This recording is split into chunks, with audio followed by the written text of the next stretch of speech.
Price God. இன்றைய தியானம் பிலிப்பியர் 2:5-13 வரை.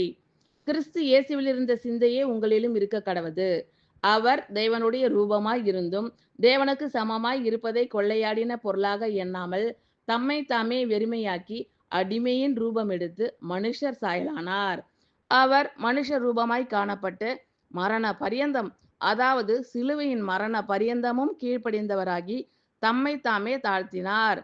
ஆதலால் தேவன் எல்லாவற்றிற்கும் மேலாக அவரை உயர்த்தி இயேசுவின் நாமத்தில் வானோர் பூதலத்தோர் பூமியின் கீழானோருடைய முழங்கால் யாவும் முடங்கும்படிக்கும் பிதாவாகிய தேவனுக்கு மகிமையாக இயேசு கிறிஸ்து கர்த்தர் என்று நாவுகள் யாவும் அறிக்கை பண்ணும்படிக்கும் எல்லா நாமத்திற்கும் மேலான நாமத்தை அவருக்கு தந்தருளினார். ஆதலால் எனக்கு பிரியமானவர்களே, நீங்கள் எப்பொழுதும் கீழ்ப்படுகிறபடியே நான் உங்களுக்கு சமீபமாய் இருக்கும் பொழுது மாத்திரமல்ல, நான் தூரமாய் இருக்கிற இப்பொழுதும் அதிக பயத்தோடும் நடுக்கத்தோடும் உங்கள் ரட்சிப்பு நிறைவேற பிரயாசப்படுங்கள்.